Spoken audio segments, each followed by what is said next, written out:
Welcome to New York's #2 sports show. The Yankees re-signed Cody Bellinger to a 5-year, $162.5 million deal.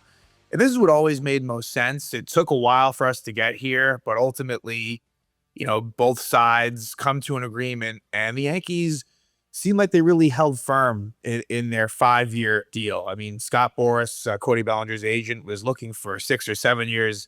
That is something that I would not have wanted to do if I was the Yankees. Like you do draw the line there. As much as Cody Bellinger was someone that um, the Yankees kind of had to bring back in a way with the way that things unfolded. 5 is as much as I'd feel comfortable doing. Now there are opt outs after years 2 and 3, so who knows? This may end up being a 2 or 3 year deal when all is said and done, and it's a very front loaded contract, $32.5 million annually in years 1 and 2. And look, if he does opt out, it would have meant that he did well, right? So, really don't have much of a problem with the contract. Again, 5 years, like let's say it does go 5 years. Yeah, I mean, ideally maybe be a little bit less than that, but it's not overly exorbitant in my opinion. And I feel like we've been down this road before, not quite the same situation, but where the DJ LeMahieu contract, it's a little bit reminiscent with where that was a 6-year deal, and at the time, he was unbelievable, and any thought of him not coming back would have really sent the fans, myself included, into a tailspin. But we saw how that one, kind of ended up, and his body broke down, and he really fell off a cliff to the point where now this would have been year 6 coming up, and he's off the team and still paying for that $15 million. But I think with Bellinger, hopefully, look, LeMay was durable, up until that point. And Bellinger, for the most part, as well. He has been, maybe in the middle of his career, a little bit injury prone, but really on the whole, has basically, been on the field. But I think with Cody Bellinger, given where this lineup is, the Yankees really had to bring him back. And look, I'm still hoping that the Yankees are going to be making some more moves here. It's been a quiet offseason. I'm hoping that in some ways it was kind of waiting to see what would happen with Bellinger. And I think that if the Yankees do make moves, coming up here, it's going to be more via trade. There just simply aren't really that many great free agents out there to begin with.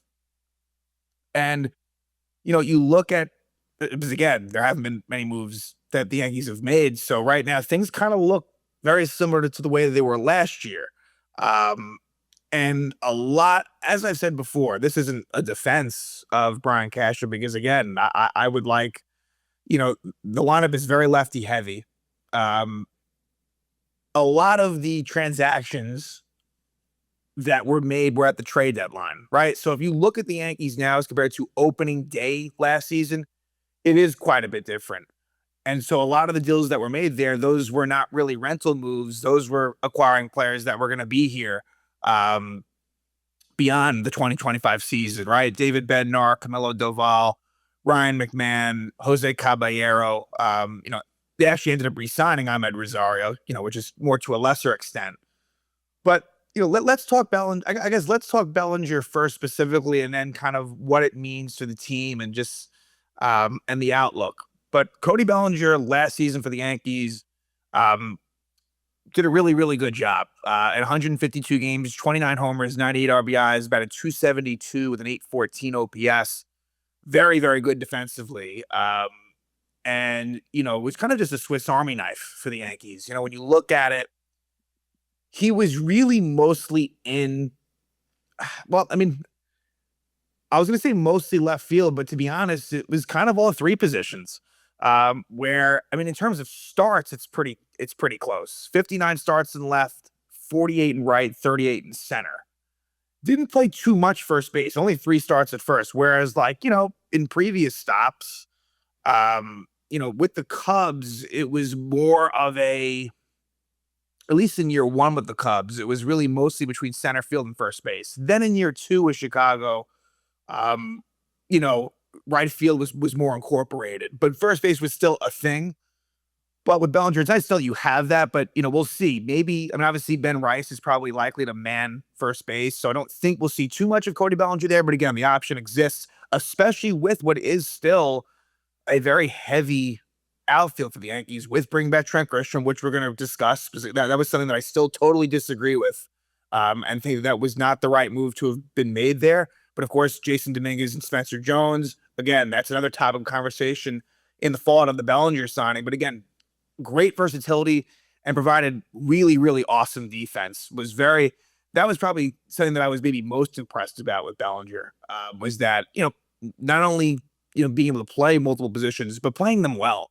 And hey, in my opinion, I think he gives you a better defensive center field than Trent Grisham, push comes to shove. Now, I think that they're going to, not act that way. And Grisham's going to be the one that exclusively plays center, but that's just my opinion. But for Cody Bellinger, really, he struggled mightily in April. He was bad. I don't know, maybe trying to do a little bit too much, right? I mean, Cody Bellinger's dad, Clay Bellinger, was on the Yankees. I think that he grew up a Yankee fan for that reason and maybe wanting to do a lot, right, in pinstripes. And again, really was not good at all in April, to the tune of batting 182 with a 588 OPS, only 2 home runs. Really, really picked things up. I mean, May, June, July. I mean, August to a lesser extent. He was fantastic. Really close to like a 900 OPS type guy in those 4 middle months. And I think that's what most of us will remember from last season. However, the ending was not very good. September got worse and worse. He came so close. He was right there for a 3,100 season. He was a home run and 2 RBIs away. Just could not get there. But what made things worse was the postseason. And that left a sour taste in my mouth. And he was someone that, look, this was not someone that put up prolific numbers in his career in the postseason. He had a lot of postseason experience, right? He won a World Series with the Dodgers in 2020. Ironically, in what was maybe his, some of his worst regular seasons with the Dodgers were actually, more of his better postseasons, where 2021, he was actually really good after, again, really struggling. Cody Bellinger was, one of the best players in baseball right off the jump, as a rookie in 2017, which was also, Aaron Judge had his amazing rookie year in the American League in 2017. But 2019, the guy had 47 home runs and 115 RBIs. Like, he was unbelievable. This was an MVP player. And things kind of took a turn with the Dodgers. And, again, a lot of postseason experience, but wasn't exactly great in the postseason overall. And that kind of held true here. And again, I think those are just completely separate, situations. But even the numbers are misleading. Like, the numbers look better than it was, and again, the sample size is not that big. 7 games, 29 at bats, 214 batting average with a 651 OPS. Again, and that home run, I think, was in a meaningless spot against the Blue Jays when they were getting killed. So yeah, and even I remember some of those RBI. I mean, I think maybe 1 or 2 of those RBIs against the Red Sox were kind of a little fortunate as well. So that, it doesn't change my opinion as far as wanting him back and his full body of work. But it's not something that I have forgotten. And if the Yankees are to make the postseason again, it's something that I'm hoping that Cody Bellinger can resurrect and make up for, because he was up in so many big spots, especially with Aaron Judge doing so well. Judge was on seemingly almost every time, and Cody Bellinger was the one getting those big at-bats behind him and was not delivering. The other thing I'll say on Bellinger, which is a good thing, going to the Cubs really changed his at-bat approach. He was someone that towards the end of his Dodger tenure was striking out a lot, really trying to hit home runs, very power-focused. And it's funny how things kind of developed, where the home runs actually in some ways increased. He had a great 2023 season, that first season with the Cubs, and the strikeout numbers really dropped. 2024, same thing with the strikeouts. The power and the overall offense were a little bit down in 24, and the Yankees got him. And I guess the way I would describe it was maybe sort of in between. He was amazing in 2023, truly. 25 was maybe in between those seasons. But again, we're kind of splitting hairs at this point.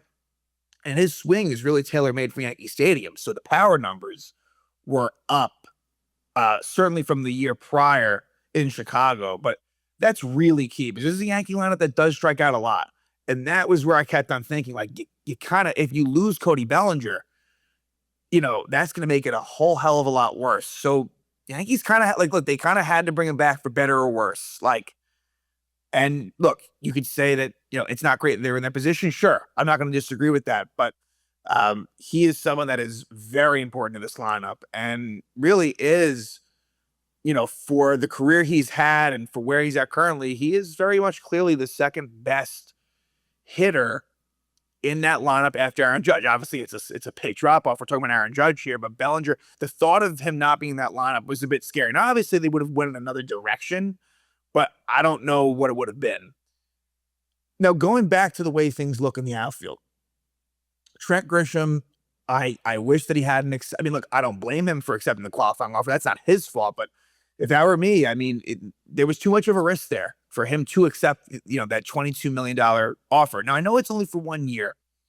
But just stylistically for this lineup, Trent Grisham's really bad against lefties. Luckily, Cody Bellinger was amazing against lefties. Now, but I don't know, like, is that going to be a year-to-year thing? I'm not sure. What you'd like to think is if nothing else, Bellinger won't be horrible against lefties, right? But with how good he was, I can't imagine he's going to replicate that. But you do at least have that. But still, like, with the way it is with Jason Dominguez not being anywhere as good as a righty, and Spencer Jones, who's a lefty himself, again, like, I just feel like I would have gone the route of letting Trent go and giving it a shot with, with Dominguez, even at the risk of there being struggles, right? But now with Grisham locked in, what happens now? Like, you got to think Spencer Jones is a real trade candidate here. And look, I'd like to see what he can do at the major league level. As much as strikeouts is a very, very big part of his game, which is scary. Like, it's a big part of his game in the minors. He does have the skill set that really is interesting. Like, and someone that I'd like to hold on to if possible. I just don't know if that's possible when you also include Jason Dominguez. Now, Dominguez, in my opinion, is less likely to be dealt. Like, sure, it is. There's a world where it can happen, but I don't think it will. And with Dominguez, here's the thing too. If somehow he struggles, I'm very open to having him play in AAA. I know in some ways it's a bit of a demotion, but again, like, for him to kind of have this, sort of, it's not a bench role, but he, because they do kind of during the regular season, look, versus a lefty, Grisham every now and then will sit. Not as much as I'd want him to, but here's the problem with that. Jason Dominguez is not good as a righty. So it becomes a bit of a logjam in lineups versus right-handed pitching. I just don't like the mix. And it wouldn't have changed much. Like, if Grisham wasn't here, it's not as if Dominguez's struggles would have changed, but at least, I don't know, I would have felt better really giving him, not handing it to him, right? Because look, maybe Spencer Jones would have earned it over him, right? Like, that could have been a competition in left or center field, right? However you want to kind of look at that. And Bellinger ends up playing the other position. But I don't feel good about that. I guess you could say it's a good problem. I mean, I guess better they have all of the options. I guess they're, if there's injuries, it's good to have the options. I'm not going to deny that. And look, Trent Grisham, I hope I'm wrong on Trent Grisham. I just think that his center field defense was very overrated as far as how it was perceived. I think that the stats kind of show that he was not, this amazing center fielder. And again, horrible against lefties. And I just don't see how he's going to have the season he had last season. Hope I'm wrong, though. And then you kind of go to the infield. It's still very left-hand heavy. And I'm excited for Ben Rice. Jazz, of course, we know. And then Ryan McMahon, who's more there for defense. And I know there's some platoon options, right? Like, Rosario will play against lefties. At short, whether it's Caballero or Volpe, and the Volpe conversation is another thing, which I don't think we'll get into on this episode, but, that's why, for example, Jazz, from an asset management standpoint, and look, I know what he brings to the table from a speed perspective. He's one of the best power speed combo guys as a second baseman, really in all of baseball.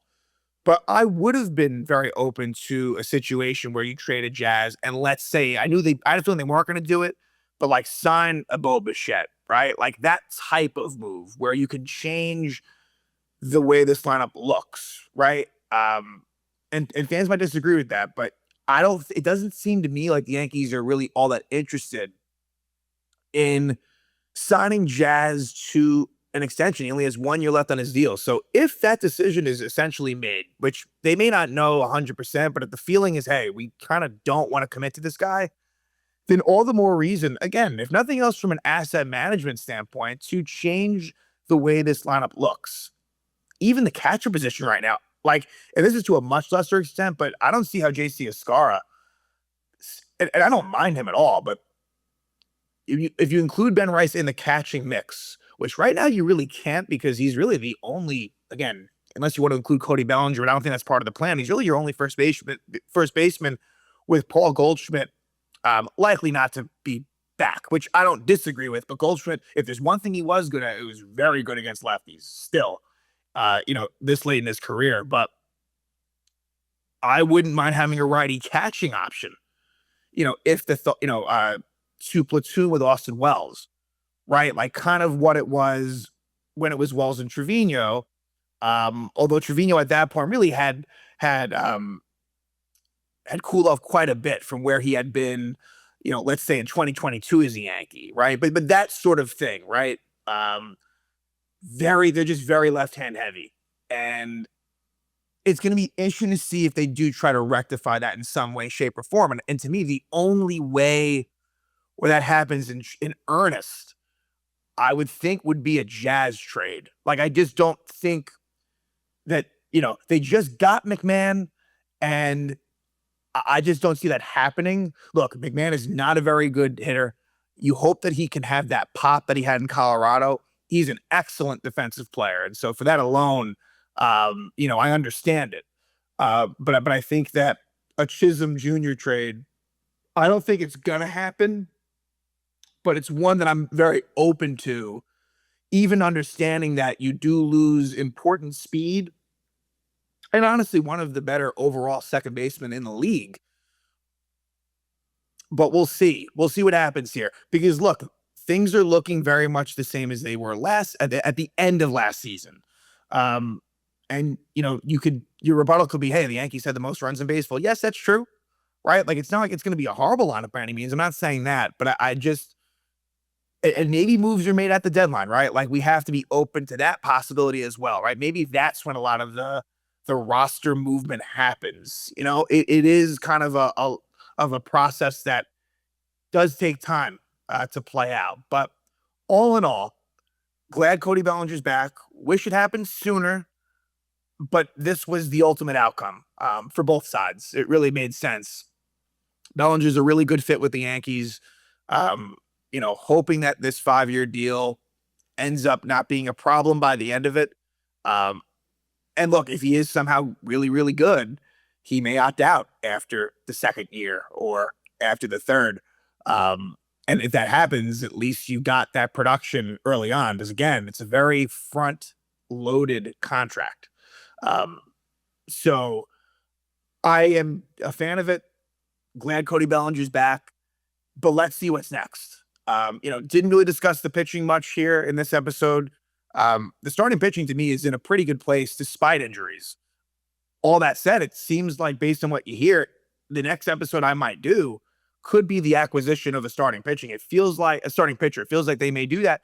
But I also think to myself, one of the closing thoughts here is like, I don't know, a guy like Luis Gil, he feels like a almost definite trade candidate. I'm not sure I think you can get something decent back for him. What that is, I'm not 100% sure, but I have a bad feeling that there's not going to be a whole lot of crazy activity for the rest of the offseason for the Yankees. I think the big move was this Cody Bellinger re-signing, but I'd like to think that hopefully one or two other significant moves are made, and I think it would likely to be via trade.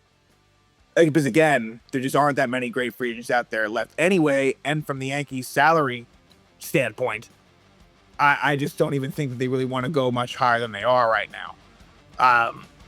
So, expect to see a similar looking team to the one we saw at the end of 2025. But Cody Bellinger became close to a must as far as bringing back, and they've done just that. Cody Bellinger back to the New York Yankees on a 5-year deal.